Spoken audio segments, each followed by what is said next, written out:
Unit 3, Lesson 6, Number of Zeros of Quadratics. Question 1. Summarize how you can tell the number of solutions from the following forms of quadratics. Include examples in your explanations.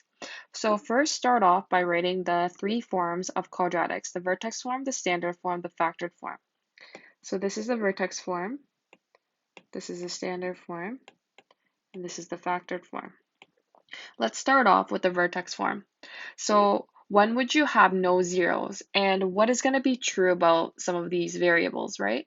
And so if you had, let's say, no zeros, that means that basically, because zeros are the x-intercepts, and that means that the graph never crosses the x-axis, which means that either, let's say, my graph is facing up and never touches the x-axis, or facing down and never touch the x-axis that way. And so I have this first situation right here.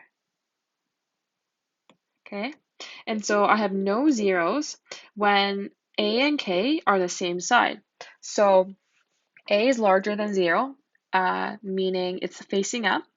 K is larger than 0, meaning it's not. It didn't go up. It has a vertex where the optimal value is positive.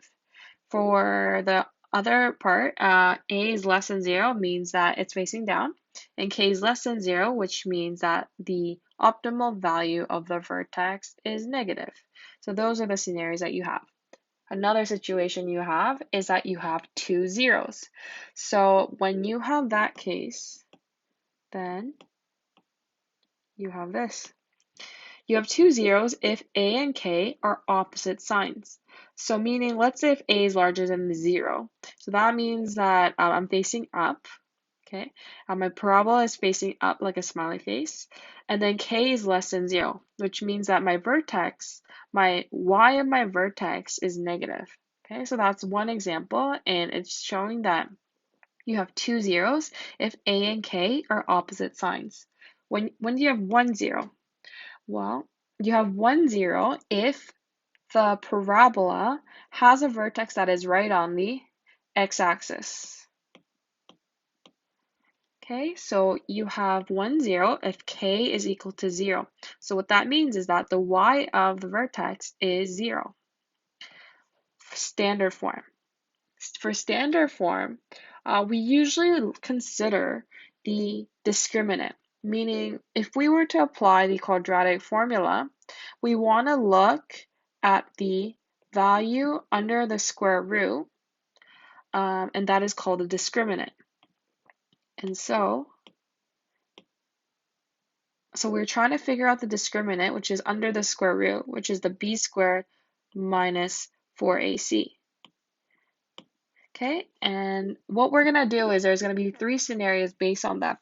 Because if you look at the discriminant or the quadratic formula on the right, there are three scenarios. So if the thing under the square root is a positive number, that means that I have,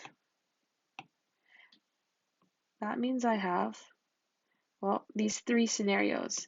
I can either have no 0 if b squared minus 4ac is less than 0. Why is that? Well, when you take the square root of a negative number, then it's undefined. You get an error, right? And so you get no results, there's no x-intercepts, and that's one scenario. Second scenario is if you have two zeros. If it's a positive number under the discriminant, that means you're going to get two values for your x because of the fact that there's a plus and minus in front of the square root of the discriminant. You'll get 1 0 if the b squared minus 4ac is exactly a value of 0. Why is that? Well, that yellow part is all gone. That means all of this is gone, and that means you only have x equals negative b over 2a, which is going to be a single number, a single 0. Next, on to the factored form. So the factored form, when it's in this form, that means there are two zeros at x equals r or x equals t. Meanwhile, you could have different number of zeros, such as 1, 0.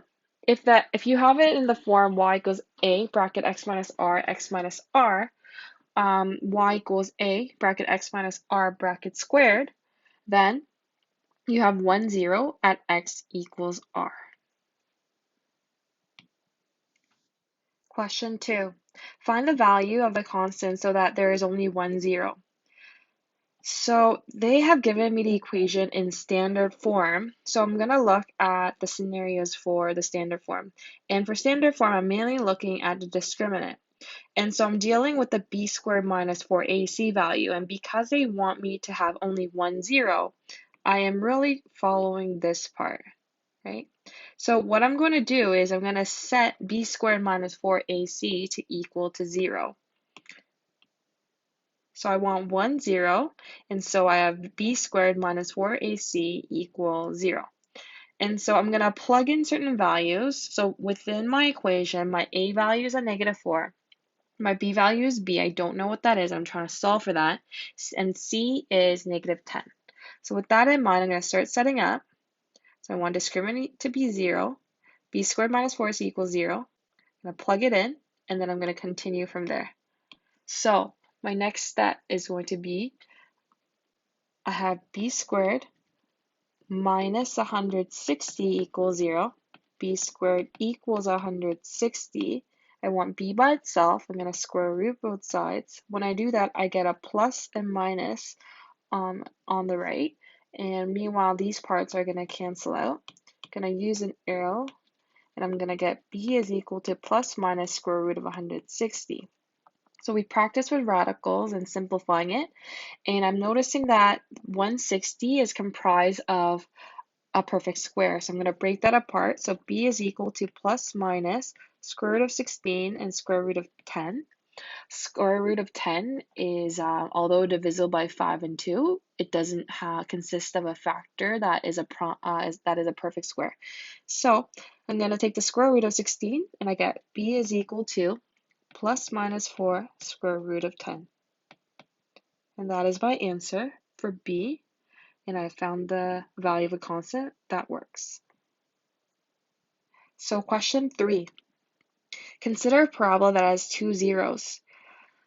State the type of transformations that will not affect the number of zeros. So what I did already was I listed some of the transformations that are possible, and then I'm going to check off when I see ones that will not affect the number of zeros. So for example, the reflection. Okay. So the reflection. So if I have a reflection, is that going to affect the zeros? So if there's a reflection on the graph on my left, well, it's going to look something like this, but it doesn't affect the number of zeros.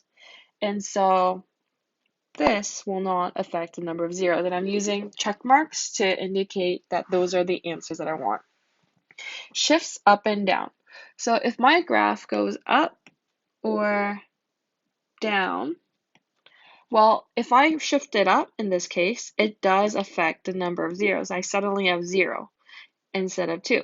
If I moved it down in this case, it doesn't affect the number of 0, but shifting up still changed the number of zeros. So I'm going to say no, that is going to affect the number of zeros. Next, shift left or right. And if I shift left or right, notice I still have the same number of zeros. And so I can say it will not affect the number of zeros. Vertical stretch.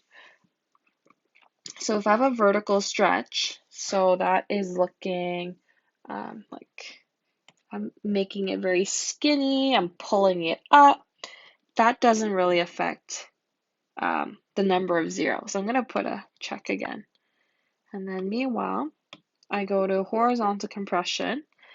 If I put a horizontal compression, and so that means horizontally, left to right, I'm compressing it. It's becoming wider. Oops. It's becoming wider and wider, like that. Well, it's looking like it doesn't affect the zeros again either. And so I'm going to put a check mark. So all the ones that I checked off are ones that will not affect the number of zeros. So basically, the ones that I looked at, all of them will not affect the number of zeros except my shift up and down. So when I bring it up or down, there is an effect on the number of zeros. Okay, so what is a profit equation? So given the cost and revenue equation. So the profit equation is the following. And so profit is revenue minus cost, where revenue is how much is made. So let's say I'm selling water bottles and I'm selling it for $10 and I'm selling 50 of them. So that's revenue. And cost is how much it costs to make. So if I buy it off somewhere for $5 and that 50 number of items, that's a cost to make it. And the difference between the two, the revenue and the cost, is my profit. Okay, so I plugged in my revenue equation and I plugged in my cost equation, and I'm doing distributive property on the second bracket so that I don't forget the negative on both parts. And after I do that, I'm gonna collect like terms. Okay, I'm gonna collect like terms, and I get this. I highlighted the yellow terms because they're like terms and they happen to be the same. So I'm gonna take those away, and I'm gonna have a final profit equation like so. So that's part A, finding the profit equation. Part B is saying, can this company break even? If yes, in how many ways? So what break even means is that my profit is going to be zero, meaning that I'm not going to gain any money from this and I'm not going to lose any money from this. The revenue I make and my costs that I need to pay are basically the same, and therefore my profit is zero. And so what I can do is set my equation that I got from A and make it equal to 0.